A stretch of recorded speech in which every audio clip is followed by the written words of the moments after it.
I think what no one tells you about being a good person is this. Sometimes the biggest winner isn't just the person you help, it's actually you. A research paper recently caught my attention about the changes in your biology and your DNA when you perform acts of kindness. It actually boosts your immune system and helps you live longer. I thought that was absolutely fascinating. So I spent hours researching this topic, and I'm going to share my findings in this video, hoping to create a ripple effect of kindness that inspires anyone watching. And I'm going to share some heartwarming stories I found along the way that really illustrate these points. Like a dying woman who only had days left to live. She asked a taxi driver to take her on the long way home. And what he did over the next 2 hours, he'd later say it was the most important thing he ever did in his life.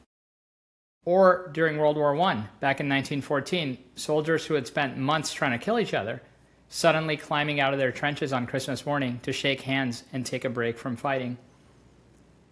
And in that lab in California, when scientists drew blood from people before and after they were kind to others, and found that kindness had actually reached all the way down into how their genes were behaving. In the next few minutes, I'm going to show you why your brain treats doing an act of generosity almost like a hot meal or a warm bed. Why the people who give care may outlive the people who only receive it. What kindness shows up in the blood test, and what that actually means. You'll hear how a single small act can ripple out to a stranger halfway across the country. Also, why good people can sometimes freeze up when someone in front of them needs help. And a 2-word mental trick that will make kindness almost automatic. I'm Neal K. Shah, a Johns Hopkins and NIH-funded caregiving researcher and the CEO of CareYaya. I've helped thousands of families navigate aging, dementia, and serious illness. I'm not a clinician, but a leading researcher and innovator in caregiving. And through my work, I've observed something strange and interesting. The caregivers who give to others often seem like the ones who end up living longer. For a long time, I assumed I was imagining this because caring for others is incredibly stressful, and I've learned that firsthand when I was a caregiver. But then I went looking at the research, and what I found inspired me to make this video. If someone you know is caring for an aging parent or a spouse with serious illness or even a struggling friend, please send this to them right now, because one of these findings might change how they see everything that they're doing and that they're going through. So let's start with a simple question. Why does being kind feel good at all? If life were only about looking out for yourself, then giving your time or your money away to someone else should feel like a loss. But it doesn't. And now we can watch why inside the brain. Back in 2007, researchers slid people into brain scanners and had them give money to charity. Something surprising lit up. Not the part of the brain that handles duty or willpower, but the part that handles reward. The same deep region, the ventral striatum, that fires up when you're really hungry and you finally get a bite to eat, or if you suddenly get a bit of unexpected money. Giving to others didn't register in the brain as a sacrifice. It registered as getting something, which I thought was surprising. Scientists nicknamed it the warm glow, and it was one of the more interesting findings in this field. And there's even a twist that made it more interesting. In one of those studies, people got that reward signal even when the money was taken from them automatically, almost like a tax with no choice involved. But the signal was stronger when they chose to give. So I think part of the good feeling comes just from seeing good things happening to others. And part of it also comes from being the one who chose to make it happen. Let me tell you another finding that changed how I think about my own work in caregiving. I'd call it almost the backward story. We're taught that support flows in one direction, that the strong person helps the weak, the person receiving the help is the lucky one. Well, a team of researchers followed a large group of older married adults for 5 years, tracking who lived and who died. They measured 2 things: how much support each person gave to their relatives, their friends, their neighbors, and their spouse, and how much support each person received. The result ran completely backwards from what you'd expect. The people who gave more support were significantly less likely to die over the next 5 years. And those receiving support had almost no effect on its own. Now, obviously, a note of caution, this is observational, which means it can show a strong link, but it can't fully prove that giving was the cause. Healthier people may simply find it easier to help. But good researchers know that, and they adjusted for health, income, personality, all those factors, and the giving effect still held up. Then it gets even bigger. A review that combined 14 studies of adults over 55 found that older people who volunteered had a substantially lower risk of dying during the study periods, roughly 24% lower risk just from volunteering. But here's another detail that I love. The benefit showed up mostly in people who volunteered for reasons focused on others. People who volunteered mainly to feel good about themselves didn't get the same, exact longevity benefit. So it's almost as if the body can tell the difference between genuinely caring about others or just caring about yourself. And if you're a caregiver, I want you to sit with one more finding. There's evidence that people who spent significant hours caring for a spouse actually had lower death rates than similar people who didn't. I've been a caregiver, and I think caregiving is absolutely exhausting. And I don't want to romanticize the hard parts of it. But if you're going through it, please remember that the act of showing up for someone you love may actually be doing quietly positive things for you too, even though it may not feel like it in the moment. And please do me a favor and send this video to someone you know that's a caregiver. At a minimum, it can brighten their day and maybe bring a silver lining to the stressful and difficult situation that they're in. So, if kindness is good for the giver, you'd think somebody would have noticed that a long time ago. Well, they did. And I think it involves the most misunderstood phrase in much of science. Survival of the fittest. Everyone thinks Charles Darwin coined that phrase, but he didn't. That phrase was invented by a philosopher named Herbert Spencer, and Darwin only later borrowed it, and almost reluctantly. And I think people have used that phrase ever since to argue that nature is nothing but ruthless competition, every creature out for itself. I personally do not like or agree with that view of human nature. But read what Darwin actually wrote in his book, The Descent of Man, in 1871. He argued that the communities with the greatest number of the most sympathetic members would flourish the best and raise the most children. Think about that again. Darwin thought that sympathy, caring for one another, was a survival advantage, not a weakness. Some scientists jokingly, today call it survival of the kindest. I don't understand why that's a joke, but that is kind of true. A generation later, a Russian naturalist named Peter Kropotkin went out into the harsh Siberian wilderness, expecting to see that brutal competition was everywhere. And instead, he kept seeing animals helping each other survive the cold, the hunger, the predators. In 1902, he published a book called Mutual Aid, arguing that cooperation was one of the greatest engines of evolution. We survived not because we were the meanest, but because we were willing to hold the group together. So sometimes I think the modern propaganda about human nature as being ruthless competition is absolutely flawed and missing an essential part of what has kept humanity thriving for thousands of years. So, one of the interesting theories is that the survival of the fittest was propaganda by the British Empire during the 1800s and 1900s to justify their rule and colonialism on much of the world. And after the British fell, people didn't take the time to critically examine the flaws of that phrase and that theory. I think every major religion and human civilization throughout history has known that kindness and caring for one another is a major survival advantage. So keep that in your back pocket because it's about to matter for what's inside your cells. So now let's get to the main premise. Can kindness really reach your biology at the level of your genes? The answer is fascinating, and evidence points that way, and I'm going to walk you through it in detail. So first, a distinction here. Kindness does not change the genes you were born with. Your genetic code may not change. But what scientists study is gene expression, which of your genes are switched on, which are switched off, and how loudly, and how that changes by the acts that you do. So think of your DNA almost like a giant piano. The keys themselves may not change, but which keys get played and how hard, that changes all the time, depending on how you live and what you do in your life. And there is a specific pattern researchers watch for in your immune cells. In plain English, when a person is under long and grinding stress, especially loneliness, a cluster of inflammation genes tend to get turned up, and a cluster of antiviral defense genes tend to get turned down. I think that's a terrible combination over the years, and I think that's why loneliness has been linked to higher risk for the kind of illnesses that shorten lives. A couple of years ago, the Surgeon General put out a warning that loneliness for older adults is worse than smoking 15 cigarettes a day in terms of how much it reduces your life expectancy. I think chronically lonely people, showed that harmful gene pattern compared to, people who were socially well connected. And it was originally from a smaller study of 14 people, but that same fingerprint has since shown up across many other kinds of hardship, which is why researchers have started taking this topic very seriously in recent years. So people asked, if loneliness turns those genes the wrong way, can kindness turn them back? And researchers ran an experiment. They took about 150 adults, and for 4 weeks, they randomly assigned them to different tasks. One group did things for specific people in their lives. Another did, kind things for the world in general. And another did kind things for themselves.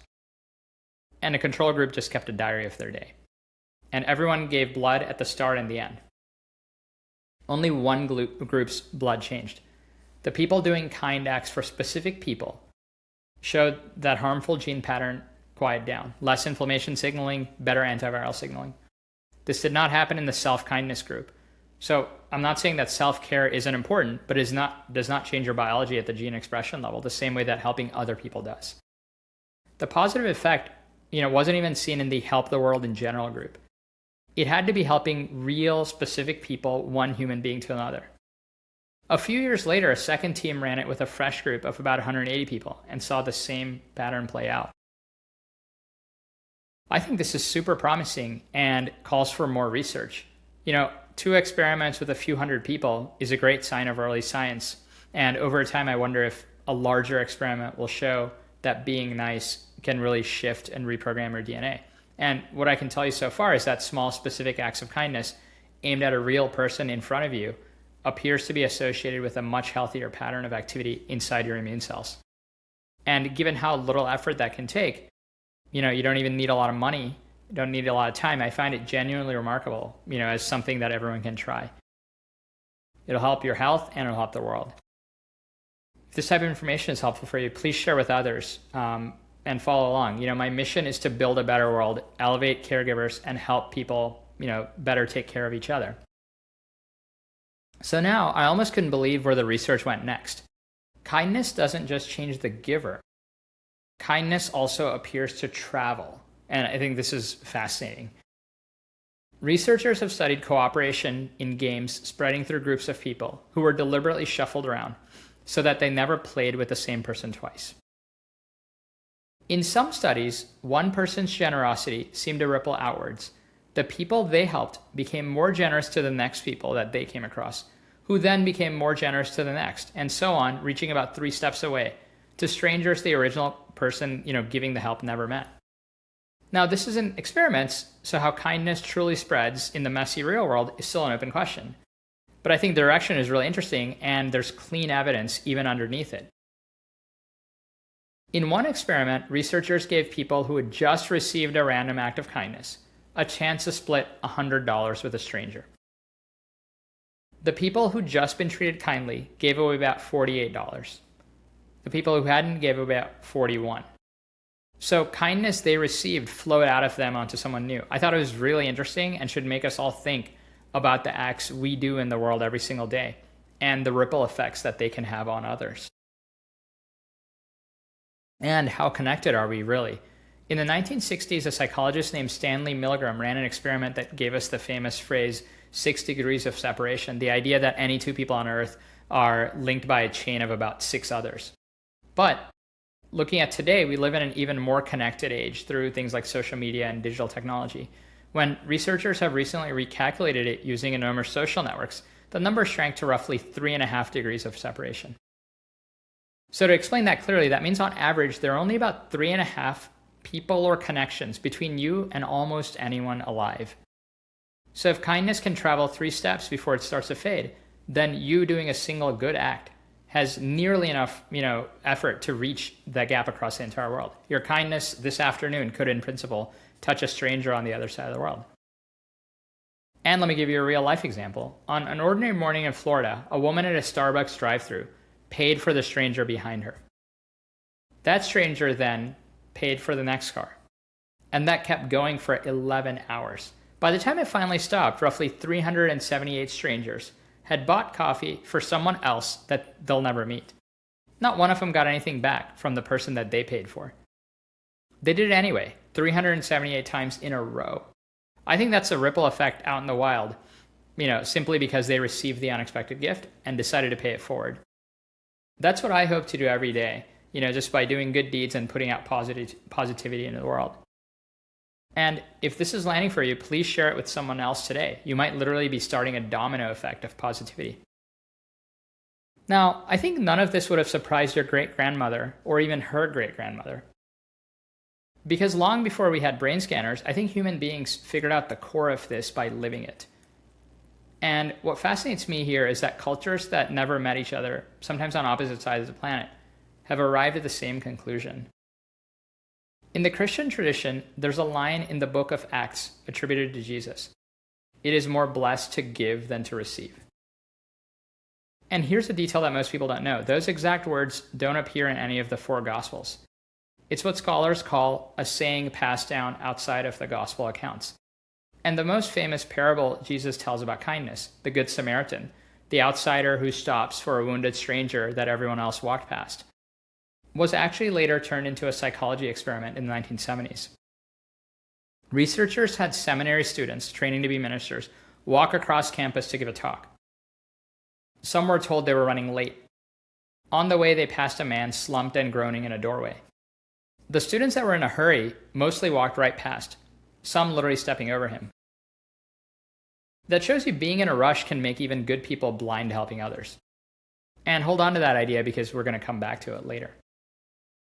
The Jewish tradition even ranked kindness. The philosopher Maimonides, 800 years ago, laid out 8 levels of charity, almost like a ladder. And at the bottom, he said, is giving grudgingly. But the very highest form of giving, he said, isn't a handout at all. It's helping a person become self-sufficient so they don't need charity again. It's kind of like that saying, teach a person to fish, centuries before that phrase even existed. The idea that giving someone dignity over dependency is a foundation of much of modern philanthropy. And in Buddhism, there's a practice called metta, M-E-T-T-A, that's loving kindness, where you sit and deliberately wish well for others, starting with the people you love, then strangers, then even people you struggle dealing with. And the Dalai Lama has a great phrase. He calls compassion as being wise selfish. His point is that if you truly understand your own long-term interest, you'll be kind to others, because your well-being and everyone else's well-being are tied together and interconnected. So by being kind to others, you're not being naive, but you're actually being wise. In the Hindu tradition, the Bhagavad Gita teaches karma yoga, that's selfless service called seva, acting for others without clinging to what you'll get back. And across southern Africa, there's a word Ubuntu that the Archbishop Desmond Tutu translated beautifully, I am because we are. A person, he said, becomes fully human only through other people. So think about that. These were different traditions, different centuries, different languages, different cultures, and all have the same discovery that give and something comes back to you that you can't get just by taking. So this kind of creates a puzzle for me. If kindness feels good, helps the giver, and every wise tradition on earth begs us to do it, then why do we so often freeze? So remember those seminary students who walked past the suffering man? That's part of a bigger and well-established finding called the bystander effect. Discovered in the late 1960s, it says something unsettling, that the more people who are present when someone needs help, the less likely any of us will be to step in. We look around and see everyone else doing nothing, and then decide that doing nothing must be correct. So I don't think the inaction is usually people being cruel. It's almost kind of like a social gravity that freezes us in place.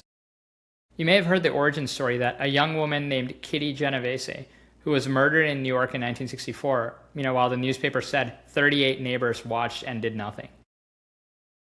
Well, later investigations show that story was badly exaggerated, and some people did try to help. And even one neighbor held her as she died. So sometimes the myth was worse than the truth. But the underlying bystander effect was real. And it means that kindness sometimes requires overriding a powerful pull to just stay frozen. So I thought, can you train yourself out of it? And a clever experiment says maybe. Researchers had people do about 8 weeks of meditation, then brought them one at a time into a waiting room with 3 chairs. 2 were already filled by actors who were in on the experiment. Then another actor enters on crutches, wincing in pain and leaning against the wall. The room was kind of rigged against kindness because these two actors sat there doing nothing, which is basically the bystander effect. Interestingly, among people who hadn't meditated, only about 16% gave up their seat to the man in the crutches. But among the people who had meditated, 50% of them gave up their seat. So think about that, more than 3 times as many stood up against a room full of people who were, modeling indifference. A follow-up study found that even a few weeks of meditation practice on a phone meditation app moved the needle in people's kind behavior. So something in that training made people more willing to act and help others. So let's get practical here. If you want more kindness in your life, the health benefits, the warm glow, the ripple effects, here's what the science actually supports. First, awe. In one study, researchers had people stand and look up at a grove of towering eucalyptus trees for 1 minute. A comparison group stared at a tall building. The people who'd looked up at the trees were meaningfully more willing to help someone else afterwards, and they rated themselves as less self-important. I think feeling small in front of something as vast like nature seems to make room, for other people in your mind. So go out there and stand under old trees. It's fun, beautiful, and beneficial for your health anyways. Go watch the ocean. Look up at the night sky. Those things aren't just pretty, but these things appear to tilt you towards generosity. And I think this is the 2-word trick I promised earlier. Use if-then. Psychologists have shown for decades that we follow through far more when we decide the trigger in advance. Not things like I should be kinder, which is a great intention in the morning that often completely evaporates by the time you get to work or get to lunchtime. Instead, you say things like, when I walk through a door, then I'll check who's behind me and hold it for them. Or when I pour my morning coffee, then I'll text one person I know something kind. Or when I catch myself admiring something about someone, then I'll say it to them out loud. You don't want to wait to feel kind and then act. You train yourself to think and then act on that trigger, and that way it becomes almost automatic and the feeling follows.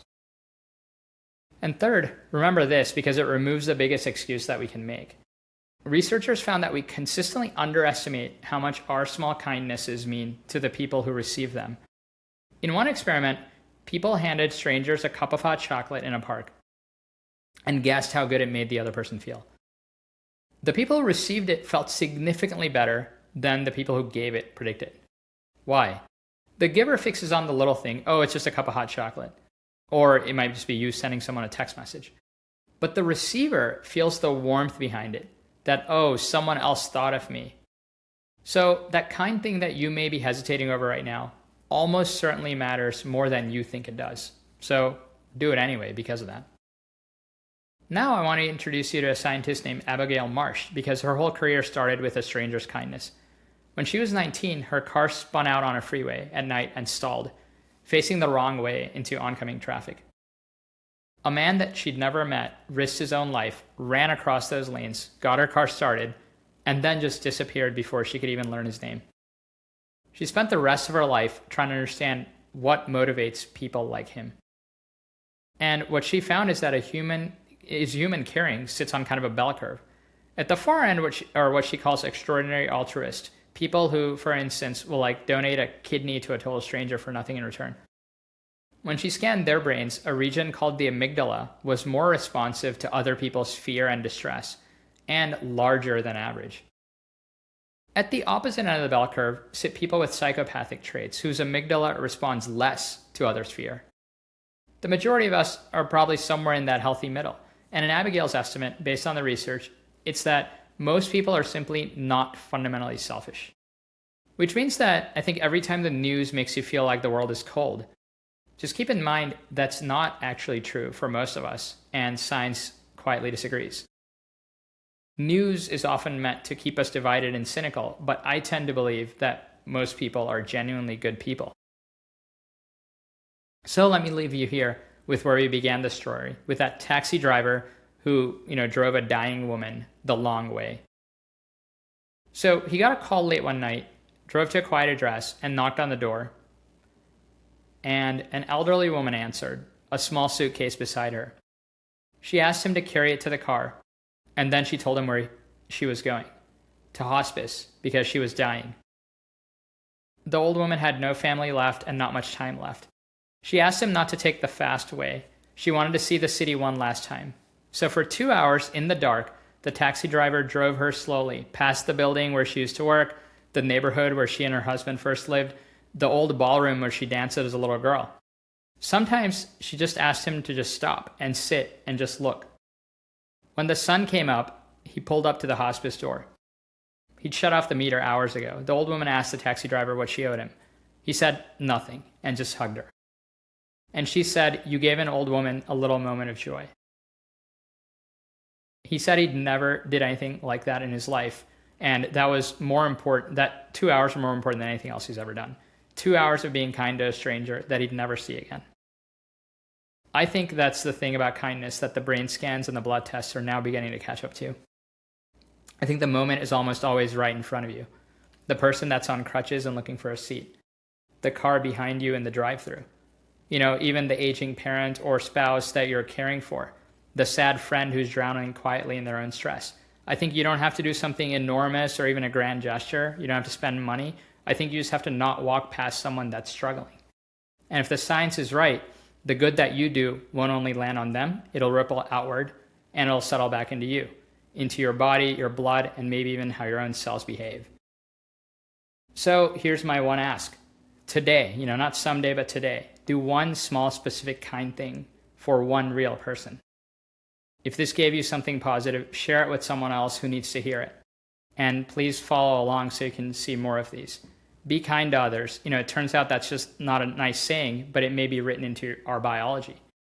I'm Neal K. Shah. Thank you for listening. If this inspired you, please go do something kind today and help someone else. I'll see you in the next one.